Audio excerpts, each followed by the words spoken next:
Good answer. There is one question from the floor. If from Medion, Lia Samsyah, Mr. Oscar. Thank you for your presentation. For manufacturing companies, where not all workers can work flexibly because the machines still have to be operated directly, how can the company be confident in implementing a hybrid system even after the pandemic is over? How can workers who handle machines or have to work in the field feel that they are being treated fairly by the company because they have to keep working in the factory? Wow, it's a good question. And then a lot of companies have that particular experience. And I really think it's a very good question. Yeah. Please let me share that as a senior leadership team, at some point, we had that struggle, right? Because we don't want to have two types of employees in this company. The ones who need to report on a daily basis to a manufacturing site, for example, and the ones that can have this flexibility. So we did struggle at some point, and this happened some months ago, where we were fighting against the idea of a hybrid workplace. But in the end, we believe that creating the right balance and the right conditions also for those workers that need to report physically was paramount. And that's what we did. So that's why at some point, moving people from point to point to avoid any more exposure to the virus or to the external risks that they could face. We also created a more flexible working schedule in our sites. So that doesn't mean that they don't need to report physically anymore, but there is flexibility also in the way that we conduct work, not only for manufacturing, but also for logistics and our sales departments. So we prioritized our frontliners, which is how we call our people that need to report every day physically. And we prioritized to ensure that we were meeting all the requirements before we even considered having the hybrid workplace. Having said that, we, as leaders, invite every single member of the support functions to be visiting the market, to be visiting our plants, to understand how we can contribute in a better way. What is the work that we can do to improve their working conditions? And in the end, we figured out that the contributions are different, right? And therefore, we can allow ourselves to have these differentiated ways of working for as long as we ensure that we are securing our workplace, that all the protocols are being followed, and also we are providing the assistance to our associates who require it. And it's not only COVID. In the Philippines, we are blessed with magnificent natural wonders, but we also face a lot of natural calamities, earthquakes, typhoons. Sorry, we have learned as a company also to provide support to our associates and identify when we need to do that. So yes, we struggled in the beginning. We decided that if we were able to meet the requirements of those people that need to report to work on a daily basis, then we could do it. So we did that. We ensured that everything was met. Our service went up in terms of how they were feeling. A lot of people that reports to work on a daily basis say that there's no place in the world where they feel safer than in our manufacturing site or in our sales office. Yes. Again, a very good answer. Okay. Just a minute. Oh, just a thank you. Okay. So, okay.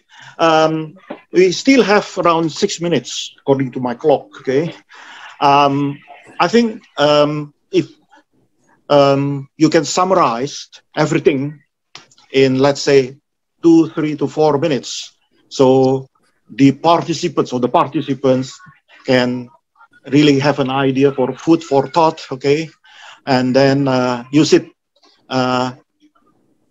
and apply quite easily in their particular businesses or companies. Maybe it will be quite useful for them.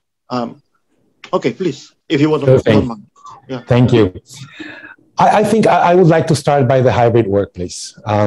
I do believe that it's a concept that everyone should embrace. Again, I'm saying it from a manufacturing and sales company where more than 70% of our people need to physically report. But I don't think that any company at this stage or in this age and time can afford the luxury not to embrace this hybrid workplace. Of course, there are a lot of functions that do not need to report physically on a day-to-day. And we have seen productivity improve. We have seen projects take off. We have seen deliverables improving day by day in these people that have more flexibility. I think that we also need to make use of technology in order to track this. I was sharing that we track all the time that people spend in meetings. We try to give them feedback on what's the right balance. We need to intervene if something is not going on the right way. So I recommend, and probably the learnings that we had as a company, is that you need to embrace technology to have these analytics.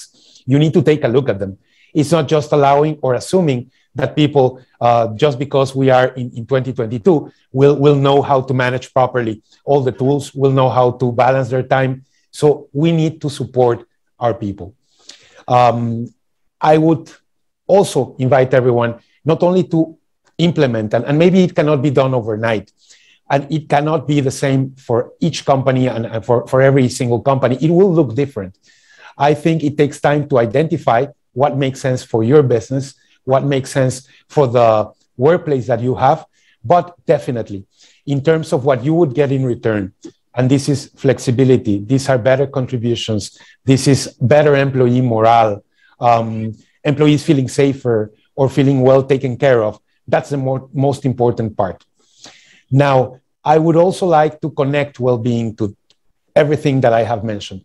And I believe that the hybrid workplace, the new ways of working, the future of work, or however you want to refer to it, is not possible if we do not take real responsibility and real awareness in terms of how our employees are feeling. It's not anymore only physical. And please don't get me wrong. I was just sharing that it is also very important to us to at least try to improve the physical health and well-being of our associates one day at a time. But mental health is very relevant, and we might not have given it the importance in the past.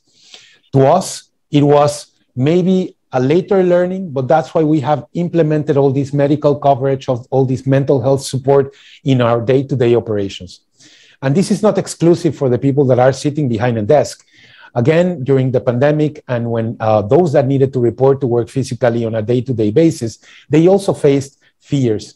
They faced risks or different conditions. They wanted to keep their families safe. They wanted to keep their families protected. So that's why we have handheld all our employees through the process, trying to support to the best of our ability, trying to deploy as many instances to keep them not only physically healthy, but also mentally healthy. These concepts cannot go separate from each other. I don't think that there's the possibility of a hybrid workplace if we're not taking all this into consideration. For some, and maybe I would count myself in that group, that we have a longer career, and I don't want to give up my age here, but sometimes you need that physical contact. Sometimes you need to have a face-to-face meeting, and being able to transition to a virtual way of working can also be very difficult for us. It was for me. Personally, I experienced many challenges in the beginning. So having my company, having my leaders also concerned about the way that I was performing, the way that I was coping with the circumstances, also created a difference for me as part of this family. So I feel as leaders, we have that accountability. We have realized that we are responsible to ensure that our employees can adapt to this hybrid workplace, can adapt to the new ways of working, but that are kept healthy at all times. At least on a mental health perspective, that if someone needs help, they're getting it, that we are tracking as much as we can how things are progressing. It's a lot of learnings, and it will take time for everyone. But in the end, I think that having your eyes open, your ears open, and discussing these things with your leadership teams will make the difference. Yes.